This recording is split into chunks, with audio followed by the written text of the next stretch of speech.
Welcome, everyone. I'm Rachel Goldbrenner, Executive Director of the Reiss Center on Law and Security. The Reiss Center is a nonpartisan, multidisciplinary research center based at NYU School of Law. We convene dialogues, publish original research and analysis, and help to train the next generation of national security leaders. I encourage you to follow our work on our website and social media, and to sign up for updates from our center. Today, we're delighted to be bringing you this talk with Ashley Deeks and Beth George on Ashley's recent book, The Double Black Box. This is it. I encourage all of you to get your own copies.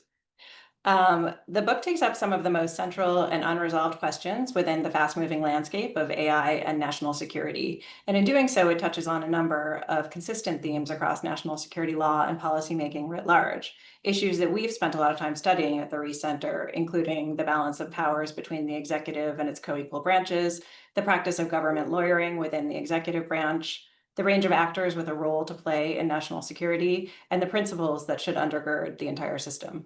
So we're really fortunate today to have two deeply experienced practitioners and thinkers with us this afternoon, each of whom has worked across different sectors and brings a wealth of expertise and practical experience. I'm going to introduce them both briefly and then turn to them for the discussion. Ashley Deeks is the Vice Dean and Class of 1948 Scholarly Research Professor at the University of Virginia Law School. She's also a Senior Fellow at UVA's Miller Center and is a member of the State Department's Advisory Committee on International Law and a member of the American Law Institute.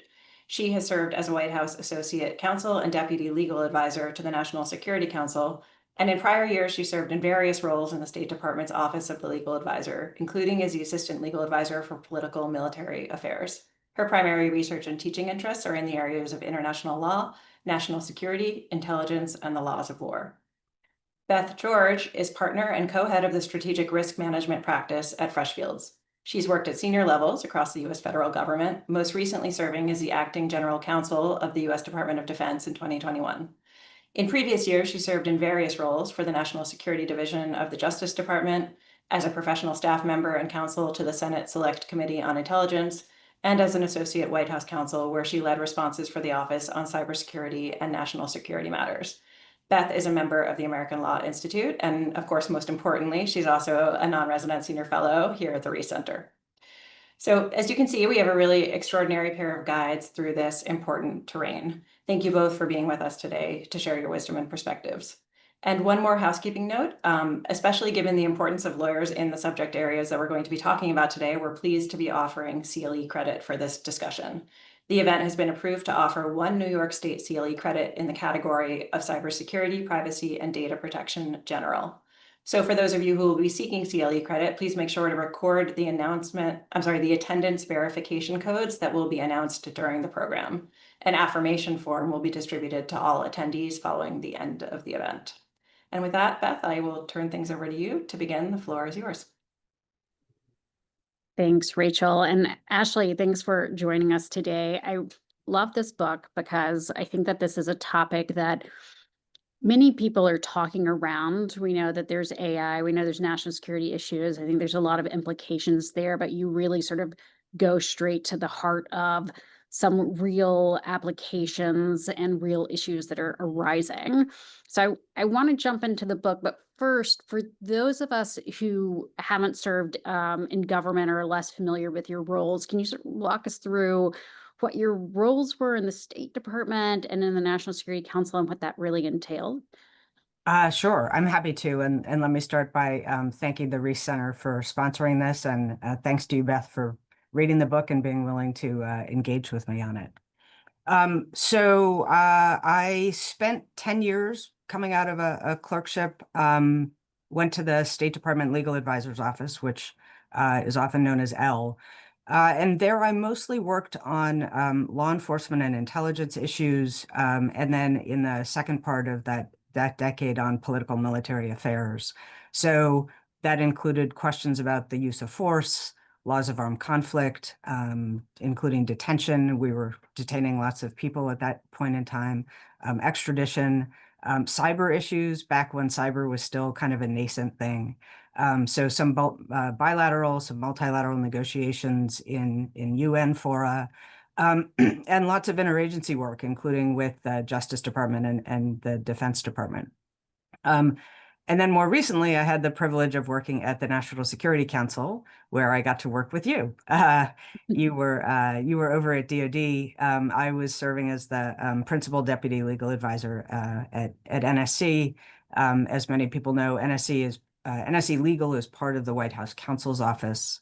It advises the National Security Advisor, the principal deputy national security advisor, and all of the NSC staff on a wide range of legal issues. And it also coordinates interagency legal views. So lots of interactions with the Defense Department, state, CIA, DHS, Treasury lawyers about topics ranging from the imposition of sanctions to the use of force to international agreements. So I did that for about a year and a half and then came back to academia. That's great. And I'm sure during the period of when you were working on this, well, I guess, when did you first start thinking about this book? Was there a sort of moment or an issue that came up that made you think, wow, I've really got to start delving into this topic? After I got tenures, people said, take the summer, start to read into something that you don't know that much about, but that you're interested in. And so that first summer, I started reading about AI. And then writing a few things about the use of AI in national security and military operations, but particularly in areas that were short of lethal autonomous weapon systems, because that was the one area where lots of people were focused. And I was interested in ways in which the government was going to start to use AI in the national security space, but kind of short of that final kind of step. So thinking about changing interagency dynamics, separation of powers issues, ways in which Congress might be disempowered, and so on. And I'd also been writing about government secrecy and thinking about some of the alternative checks on the executive beyond the two that we tend to think of, the courts and Congress. And then, honestly, Oxford University Press called up and said, hey, are you interested in sending in a book proposal on national security and AI? And I thought that it would be maybe an interesting and kind of way to challenge myself to bring those two threads of research together. And let's sort of start with talking a little bit about the thesis and what the two black boxes are. So first, there's the national security decision-making, national security sort of law and advising, which is often a black box to those outside of government, and then artificial intelligence and how it is often opaque and how that decision-making is going. How did you why are you how do you think about these two as black boxes? So let me start with the national security black box. So as I think probably most people on this Zoom know, the U.S. government makes many of its national security decisions in secret, right? And this is not exclusively true of the United States. It's true of many other states and allies and so on. This is obviously true for actors like the Defense Department and the intelligence community, but it's also true of the Justice Department, Homeland Security, State Department, where you have the US government using sensitive intelligence to guide its decisions and using sensitive technologies to conduct sensitive operations.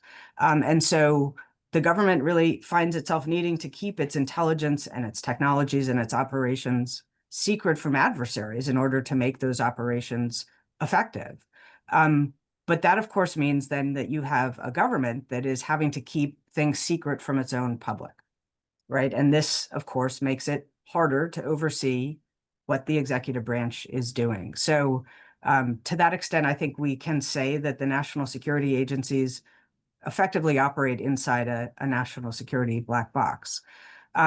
So we might ask, well, why does that matter? Why is that a concern? And when people bemoan government secrecy, I think what they're usually worried about is whether the government is doing things that are unlawful or ineffective or otherwise problematic. The nature of the national security black box makes checking that difficult. We think about the courts, the Foreign Intelligence Surveillance Court in particular, and certain committees in Congress as being kind of our surrogates behind the veil of secrecy. but they are imperfect ones. And we can talk later about why that's the case if that's of interest. I do think there are some other less appreciated actors who can sometimes check our national security executive and the things that it's doing in this black box. Actors like foreign allies, states and localities, maybe even tech companies. But none of those checks is perfect or comprehensive. They can see sometimes behind the curtain a little bit, but in short, there's lots of significant national security activity happening every day, and the secret nature of it makes it hard to assess whether the executive is acting responsibly.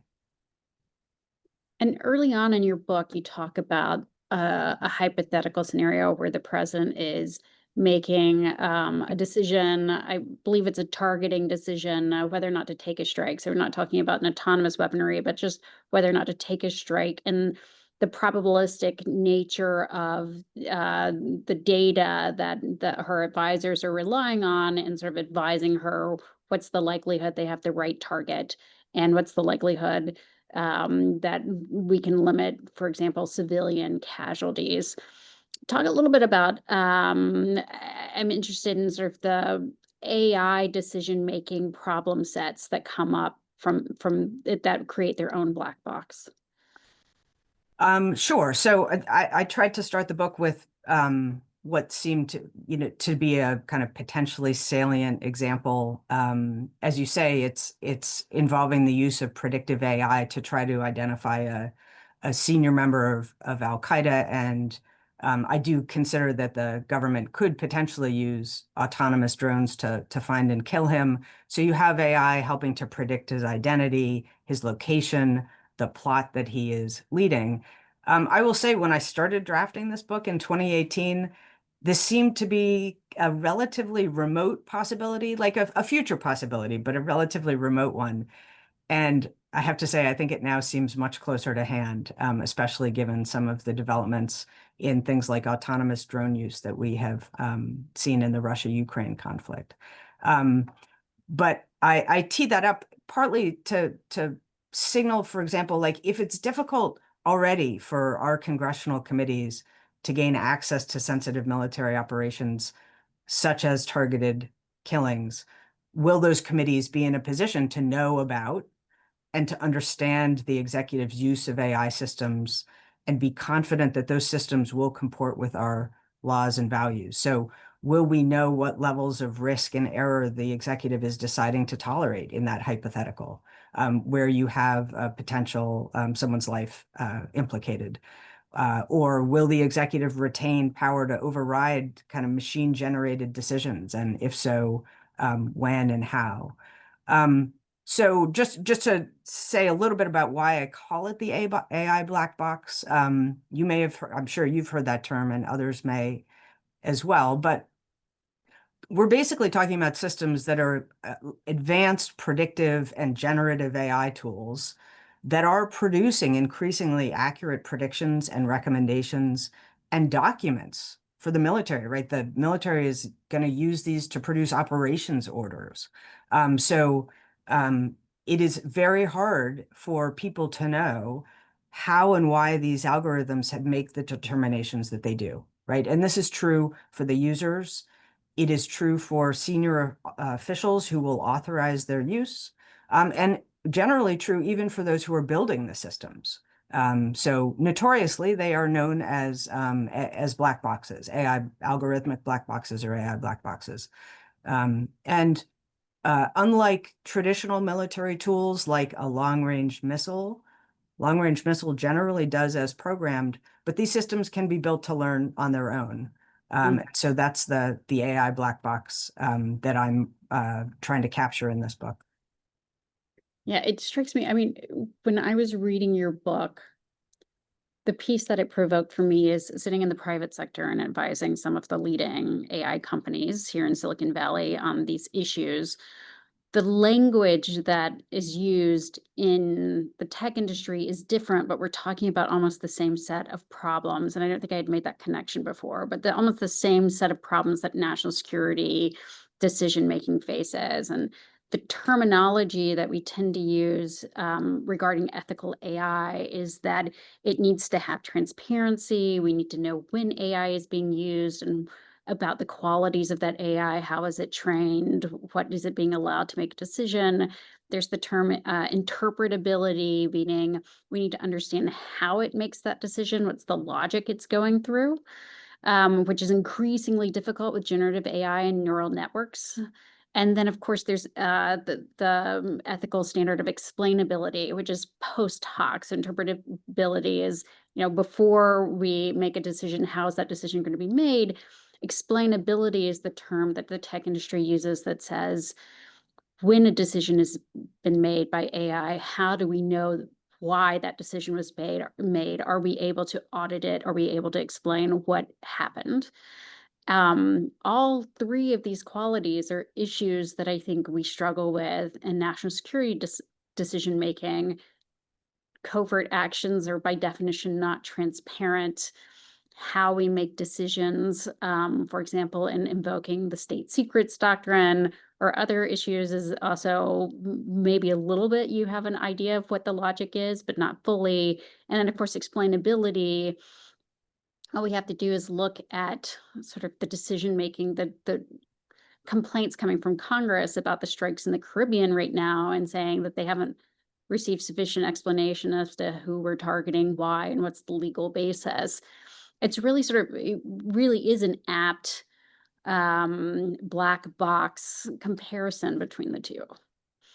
Yeah, so I completely agree with you. I think both the national security black box and the AI black box raise similar structural challenges, right? Both are making it harder for the public to know whether, in your case, a private actor, but in my case, the government is complying with what are often called public law values, right? And these are some values that I pick up throughout the book. The ones that I focus on are similar to, not identical to the ones you've just identified, but legality, the legality of the use of these tools, the effectiveness of them, the requirement that somebody justify the decisions that they've made to use them, or the decision that the system recommended, and then some level of accountability for the decisions that get made. So I think for the national security black box, it's the fact of secrecy that makes it so hard to kind of penetrate. And for the AI black box, it's the opacity of the algorithm. But I think your question kind of makes my point about what the double black box is, right? Where you have adding the AI black box and the structural challenges you've just identified into a system that already faces many of those same similar structural challenges. Exactly. And so when we're thinking about checks and balances, there's certainly the things that this tech industry is struggling with in terms of trying to make, for example, thinking generative AI models that show you how they're analyzing a problem and so forth. But moving to sort of the government, we typically think about the two checks on the executive branch being Congress and the judiciary. We have seen both of those checks perhaps not function as intended to use a tech phrase, over the past, years, particularly in the national security realm. But let's start with Congress. Where do you think Congress is effective at oversight, and how do you think that they could move into the area of AI and have more oversight and effectiveness in overseeing that? Yeah, so it's a great question, because you're right that I think the two go-to actors that we think about when we're thinking about making sure that the executive is acting in an appropriate way are Congress and the courts. So let me say a little bit about why Congress has challenges here, and then maybe suggest a few ways where Congress might be able to do something if they had the political will to do it. So I'll also start by saying you're right. So on the one hand, I think Congress faces some challenges that are related to the nature of AI if they were to decide to act here.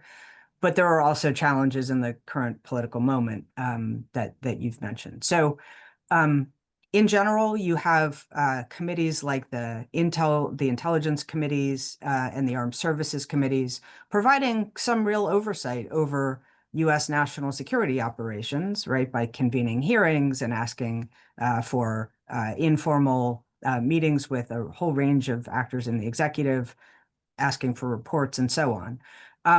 But Congress faces challenges with the secrecy issue as well, right? Members can only know what the executive tells them.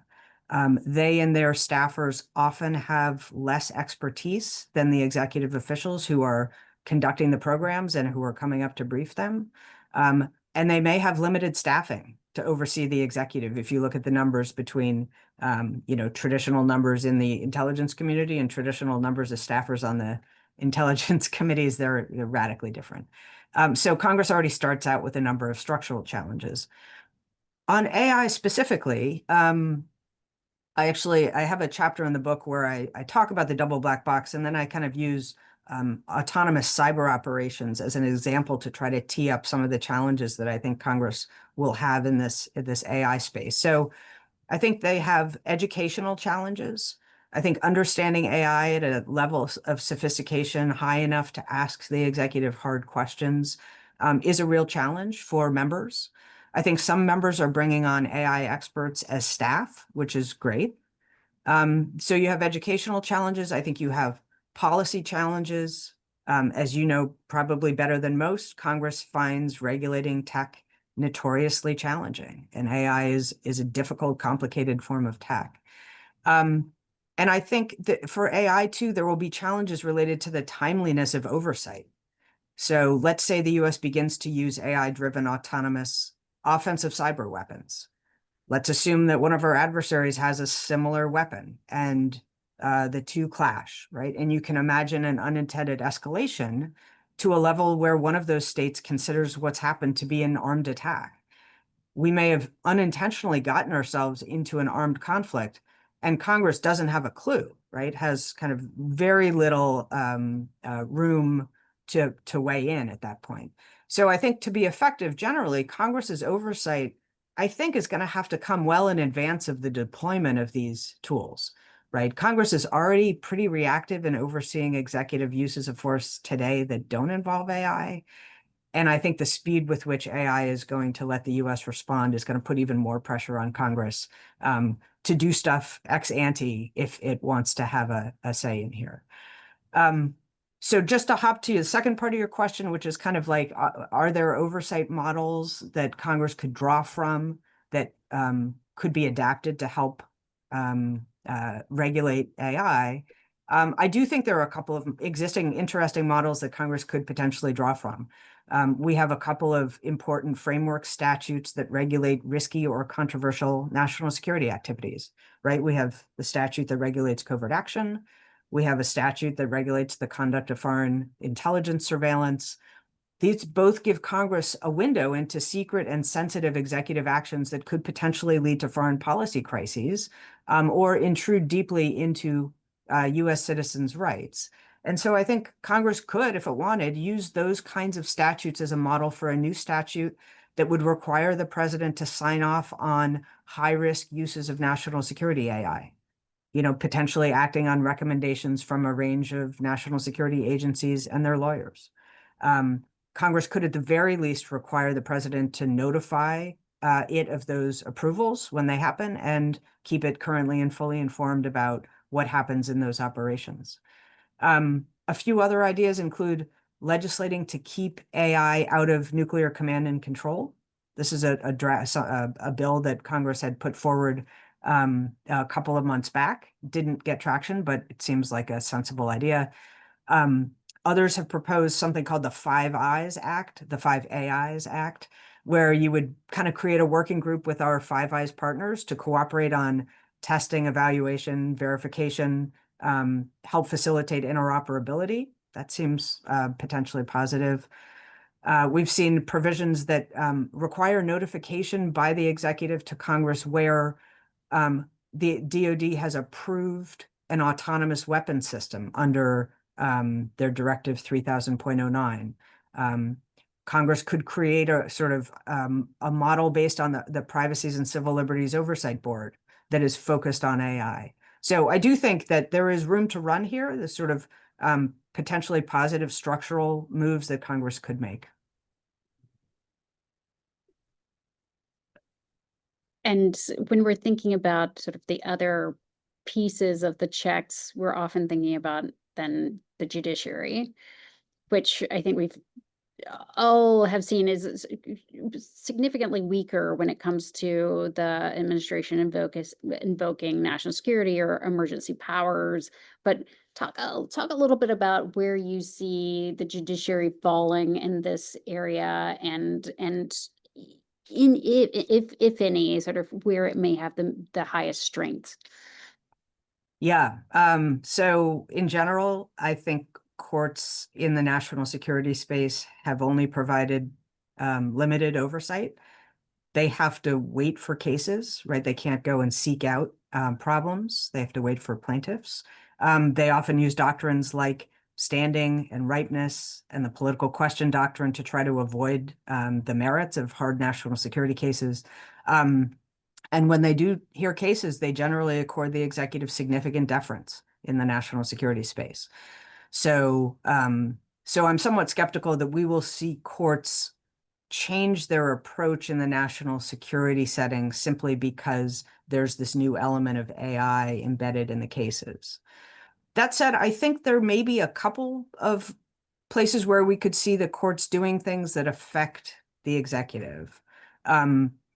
First, it's possible that the Foreign Intelligence Surveillance Court may encounter some cases where the government is deploying AI, and the FISC may have some thoughts about how the government's using it. So, as you know, the FISC's jurisdiction is pretty limited, right? It's authorizing the executive to conduct foreign intelligence surveillance when certain standards are met, statutory standards. Generally has to find that the US government has shown probable cause that someone is an agent of a foreign power and is going to use the thing that is to be surveilled. So the FISC could confront cases where the US government has built its probable cause case using AI tools. And in those settings, it's possible the FISC will demand some kind of reason giving from the executive. What is the Department of Justice's confidence level about these AI predictions, or the FBI's confidence level? How did you test them, right? You could imagine some exchanges there. What, of course, is tricky is the FISC operates largely in secret. So it will be difficult for us to know whether that is, in fact, what's happening inside that court. The other possibility that I've thought about, and this is pretty speculative, but I do think is possible, is that because a lot of these AI tools are kind of dual use, that they're being produced by large AI companies, and they are being used both by people like you and me, civilians in our daily use, and also inside the national security agencies. I do wonder whether we'll start to see cases in this kind of civilian setting, this non-national security setting, where courts make certain decisions about the propriety of using particular tools or the level of explanation that the users need to provide to persuade courts of something, and that those decisions may actually cast some light, signal to the executive branch how courts would think about this in the national security setting, or cause the executive to internalize certain decisions, or frankly, cause the large companies, these kind of common use companies, to internalize those decisions in a way that affects the products they produce that the government buys. Mm-hmm. I think one of the things that we're thinking a lot about right now, which was not even a twinkle, I think, in many people's eyes in 2018, is agentic AI. And agentic AI is very much, to simplify it, is sort of taking generative AI to the next level where you actually haven't the AI able to act as your agent. And so I could say, for example, to take a commercial example, you're Sam, my AI bot, I need to purchase back to school supplies for my son. Here's the list that the school gave me. Please go forth. And it would scan the internet, look at preferred providers, put together an order and pay for it on my behalf. And in the commercial sector, there's a lot of questions about the AI bot buys something that's not the right thing. It's acting as my agent. I used my credit card. Maybe it's not refundable. Who has the liability? Is it the creator of the bot? Is it me as someone who's empowered the bot? Is the person who accepted the agent acting on its behalf? And so you can see very much sort of where this would go in the national security context if you have agents who are able to execute upon tasks. And this very much, I think, is what the military is envisioning as sort of capacity building. How do you think about where the liability lands and how you make the government, you know, accountable for that? Particularly when we're talking about the private sector building these tools, I'm sure they'll seek great indemnifications for their use in Yep. military contexts. And so how are we allocating sort of responsibility in those contexts? Yeah, I mean, I can think of torts cases, administrative law cases, insurance cases, contract cases, all of which might implicate the kinds of questions you've just raised, where we're learning more about how law functions in these complicated spaces in the, I'll call it, civilian setting, and that will actually be educational for those acting inside the executive, how to think about some of these issues. So I think that that's a space to watch, I would say. But I don't have a great sense of how that's all going to shake out in the near term. So let's talk a little bit about executive branch self-governance, which is probably not the most popular idea right now. But in terms of the checks and balances that can exist within the executive to sort of go through our traditional three areas, what are some of the ideas that you were thinking about and proposing? Yeah, so it does seem, in general, counterintuitive to turn to the executive or actors inside the executive to help deal with the double black box, since the concern, the source of the concern, and the threat to public law values basically can be found inside the executive. And yet, and others have written about this idea that kind of interagency tensions are a form of checks inside the executive branch. You and I have been inside there. I think that is very much true. And I think in particular, government lawyers have long had an important role to play generally in advancing public law values inside the executive. We come from a profession that has a commitment to follow the law, as do some other actors inside government. Places like inspectors general, right? Margot Schlenger's termed these offices of goodness. And we know there's public information about interagency lawyers groups, that is, lawyers from the respective national security focused agencies reviewing draft covert action findings before the president signs them. We know there are, stories about various scenarios in which there were negotiations and competition among lawyers from different agencies about a particular policy, its lawfulness, and so on. Those are important checks behind the veil of secrecy. You have lawyers debating and arguing and demanding reasons from each other. And I think that is thought to produce better outcomes than a single person sitting in a room making decisions all by herself. So I do think that executive lawyers traditionally would serve as an important source of checks here.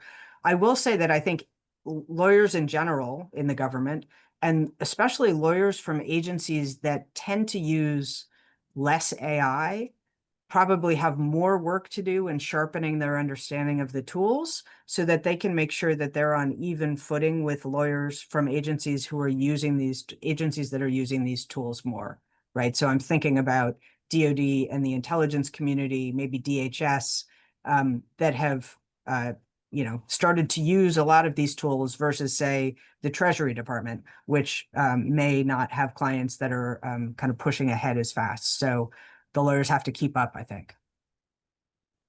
Yeah.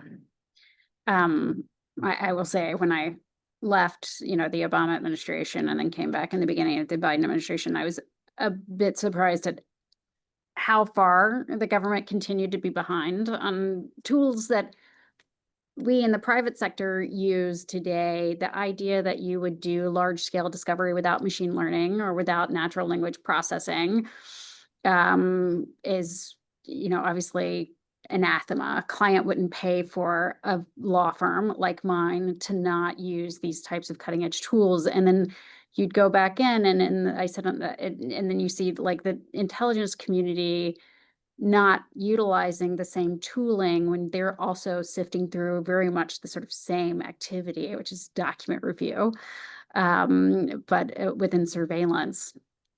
And it makes me sort of concerned for the government as to how we are falling behind, at the same time as the concerns of the opacity of what we could end up using. Yeah, and let me just a little footnote here. I don't mean to suggest by writing this book, and I do say this in the book, that I'm not opposed to the government using AI, right? Yeah. I think there are lots of places where it is going to be very, very valuable for the government to use it. It's about how they use it and according to, what rules and so on. But it is not a case against AI. And so just want to pile on to your example to make that clear.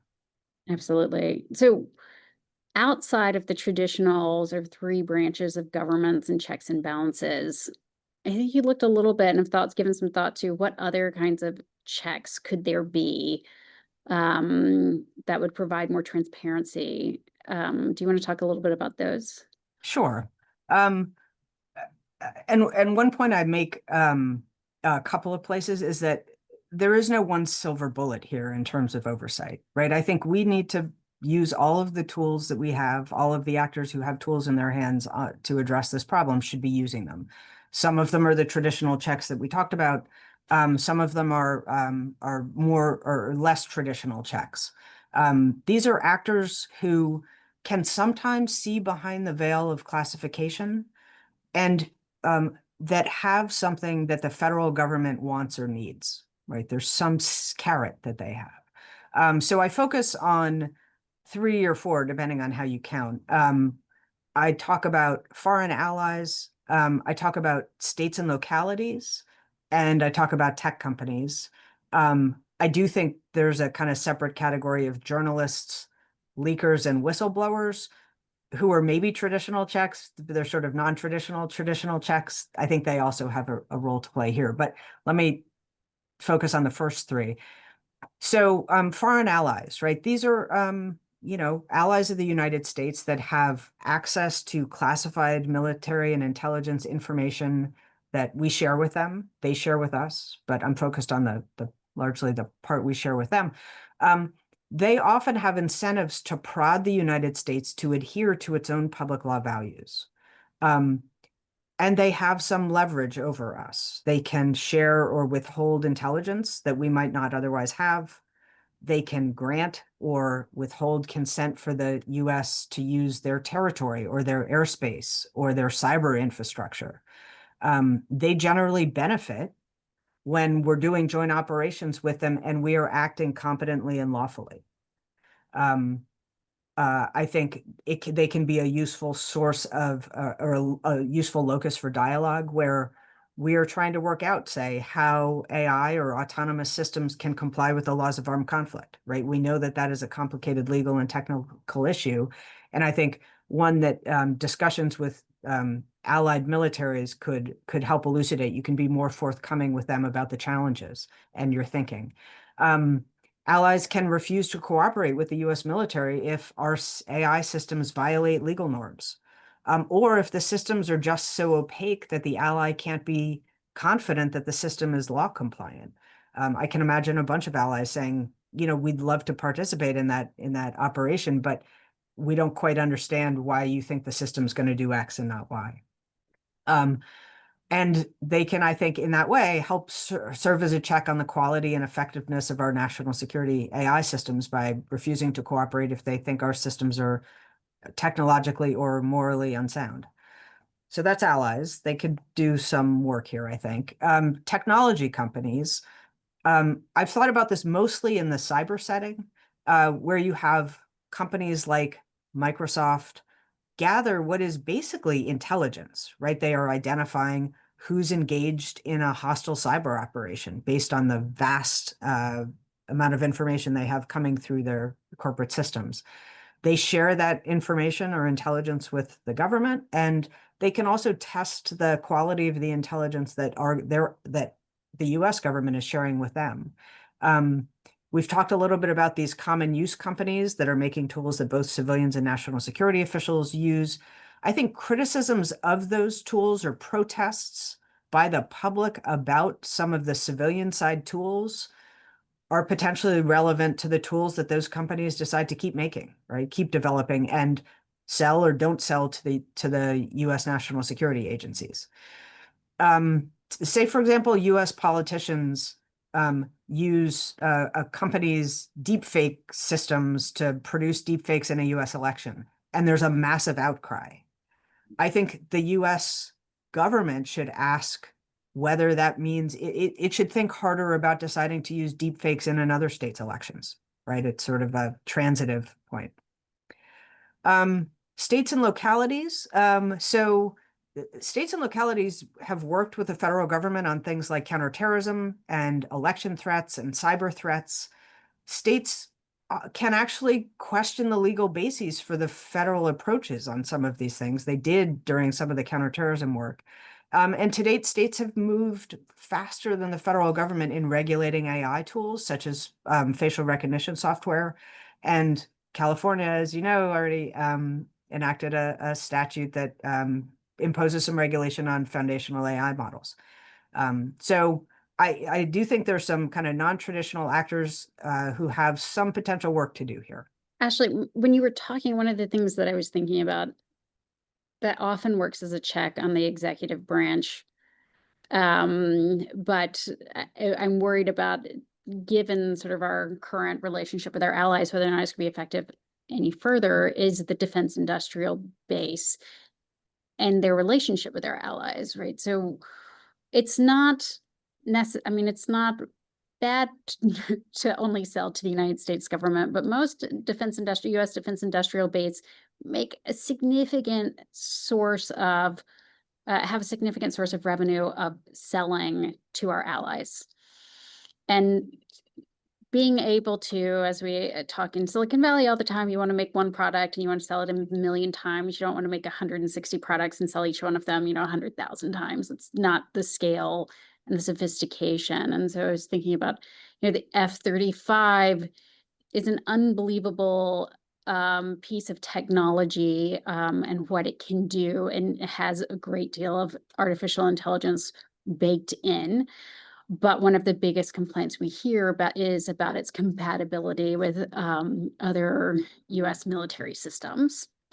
But perhaps in this circumstance, there's going to be two pressures upon, I think, the United States government. One is going to be, if you build an agentic system or an autonomous system and you're in a war with your allies, you want those autonomous systems to be able to communicate to each other.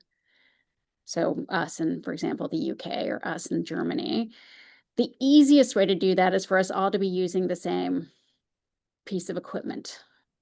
With this president's pulling back from his security commitments to Europe, with the tensions within NATO, we are very much witnessing a pivot of most of our allies away from US military products, US-based defense contractors building products for our allies, which means, one, the pressure that I think European countries would put on our defense industrial base to build to their ethical standards might be diminishing.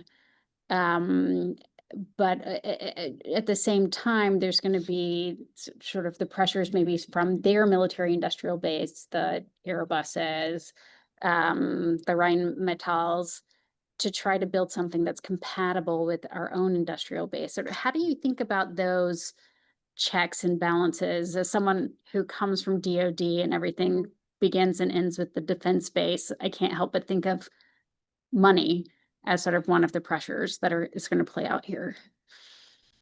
So that's interesting. I had not really thought about that. I guess when I thought about tech companies, I thought about kind of two buckets: this common use kind of Google, OpenAI type, Microsoft set of actors. And then I thought about defense contractors who are not selling to people like you and me. And so I had generally thought about them as that they would serve as lighter checks, if at all, because they don't need to respond to what the public thinks about particular tools because they're not selling to the public. Then I was interested when you first started, I thought, oh, well, maybe this is a check that I have not paid sufficient attention to. And then at the end, I am now again discouraged by that as a possibility. So I guess here's what I'll say. The Lieber Institute up at West Point is doing a conference in a couple of weeks. And we're going to produce an edited volume about interoperability in AI. And so I think I will learn as I'm reading the contributions to that book about how and there are a set of international contributors, so how their countries are thinking about being interoperable with the United States on some of these AI systems. So I do think it suggests certainly that just as our lawyers in the US and our senior policymakers need to make sure they're getting smart on AI, so too should our counterparts in allied countries, so they can appreciate this sort of dilemma or challenge that you have offered up. I want to spend a little bit of time talking about sort of the geopolitical great power competition that we find ourselves in. Christian Brose, who was Senator McCain's chief of staff for many years and headed the Senate Armed Services Committee as a staffer, wrote a book called The Kill Chain, about the need in part for DoD to advance its ability to adopt more cutting edge technologies, and how over time, without any great rivals, I would say is his thesis that we became a little bit Complacent.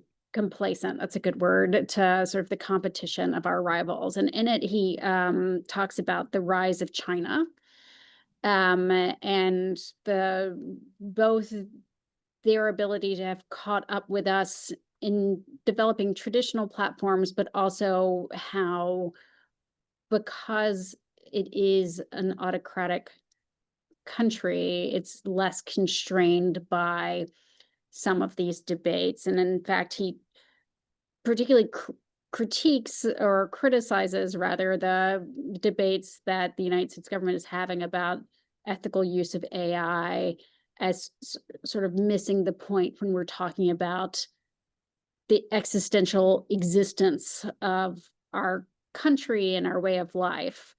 I wanted to raise that a bit to talk about how you think about this and whether or not you think this debate is going to result in handcuffing the US government or other democracies from engaging in sort of truly the sort of lethality that we need in our military to maintain sort of both dominance and our security.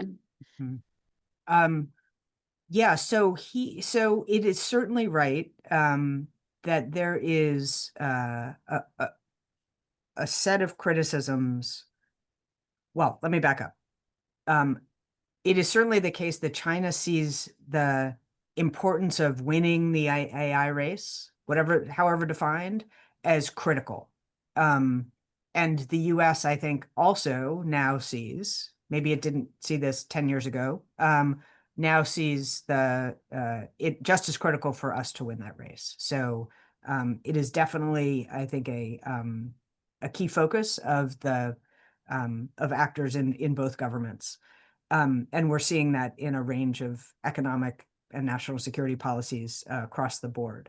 And so there is a school of thought, and Burroughs reflects one member of it, that we need to charge forward as fast as we can, and that the Defense Department has been very, very slow, terribly slow, they would say, I think, in adopting AI systems throughout all of the work that they're doing. I guess I have two thoughts about that argument. So the first is, I think back to the laws of armed conflict. This is there are a large number of rules governing how states fight conflicts. Many of them are thought to be customary as well as appearing in treaty. And these are rules that we have agreed to follow because they reflect our moral commitments, regardless of what the adversary does. I think we've decided, look, this is just the right thing to do on the battlefield. We think that it helps conduct, shape, bolster our activities on the battlefield, and we comply with it even if we were fighting an adversary that was systematically, violating it. So I think that's an interesting example of saying these are the standards we're going to comply with regardless of what the other side or sides are doing. I also think there are good arguments that there are inherent advantages to building AI systems in the national security space that do comply with the public law values that I talk about in the book. I think you end up with greater societal trust in the systems and in the agencies that are using them. I think you get greater military trust in the systems, right? If these are systems that our various parts of our military apparatus don't trust, they're not going to use them. I think that the more you're confident that your systems are effective, the better you're going to be at winning a war. And I also think there are economic benefits. This goes back maybe to the conversation we just had, where if you're developing systems that are trustworthy and efficient and comply with the legal guardrails, others are going to want to buy these systems, right? So some economic benefits would redound as well. It is true that a command economy like China's, that engages in heavy government surveillance and thus is able to collect vast amounts of data with low transaction costs, and that has a law on the books that requires basically all actors to share government data with the government if the government asks for it. That is going to, I think, facilitate their rapid advances in AI. But I don't know that it means that the AI they're developing is going to be the best. I mean, I think they're China rolled out DeepSeek, and there were a lot of criticisms about that the system wasn't as good as the systems we're developing. Yeah, I think that could be true. It's interesting. I was speaking at a conference in January of this year. So take us back, 10 months now. And it was in England, and the topic of the panel was whether or not essentially Britain could come in third in the AI race, the presumption being that America and China would be first. And I was talking about sort of the incentives behind the amount of investment that's happening in those two countries, and whether or not Britain had sort of the same level of sort of existential, I would say, dread to be effective in pursuing it. And I said, China sees AI as existential to its existence, to being a great power, to sort of having its values and way of life existing. In the United States, I really think that existential pursuit is actually driven by the tech companies out here in Silicon Valley, who for more than a decade have thought AI is the wave of the future, but I think in many ways believe, and if you listen to the rhetoric of many of the CEOs out here, when they build whoever builds artificial general intelligence first will rule the world. And they don't mean which country will rule the world, which tech company will rule the world, right? But this very much like King they Altman. don't see themselves in competition with the rest of the world. They see themselves in competition with each other. And so it's not a US government driven existential pursuit. And I know that there's a lot of rhetoric coming out of DC right now about artificial intelligence, and we have an AI czar and so forth. But from my foxhole out here, I don't see the US government having done anything that meaningfully changes the dial of AI adoption within the national security apparatus. And I'm wondering if you agree with that or if you're seeing it differently. That's an interesting perspective. I had not heard that, although one piece of evidence that you might point to in support of the view that it is the tech companies and not the government driving this is potentially the let's say cautious adoption of AI inside the Defense Department, right? There could be lots of causes for it.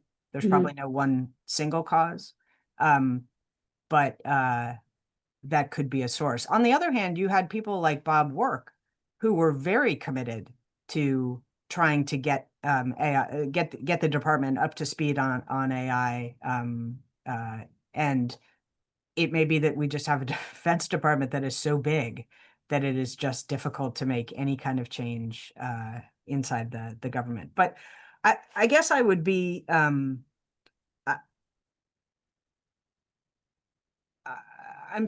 skeptical that we're not going to see AI adoption throughout the national security space. I think I spent some time in the book kind of describing some of the examples we know about. Some of them are kind of in development. Some of them I think have been deployed. But just looking at how the Russia-Ukraine war went and looking at the use of lavender by the IDF, the next conflict will inevitably have significant AI tools embedded in the systems and weapons that are used. And so I'm confident that we are moving in that direction. We may not be moving as fast as China, but I don't have perfect information on that. Right. Well, Ashley, before we end, I just want to give you a quick question. For young lawyers who want to get in this area, do you have any advice for them? So I think you're like a role model here, right? You are a lawyer who really understands AI at both a kind of policy level and a tech level. And as a result, I think you are better able to understand what your clients want to achieve and ensure that they can get there legally. I think the best thing that students can be doing at this point is really to become conversant in how different types of AI generally work, how the systems can fail, how they can be insufficiently tested, how actors might inadvertently use them for things other than what they're developed for, and really be able to ask good questions of clients, right? To try to get them where they want to go, but do it in a way that is smart and safe and going to be successful. I think press engineers and computer scientists to explain things in plain English, right? So you can help serve as a translator between those computer scientists and your senior clients and explain the risks to them. But I would also say be informed citizens, read the news, see what the national security agencies are thinking about, see what kinds of AI they are starting to adopt, and share your voice about what you think about what you're seeing. Absolutely. I agree with all of that. Well, we're at the end of the hour. Thank you everyone for joining us. And Ashley, thanks so much for spending the hour with us. Thank you so much. I really enjoyed it.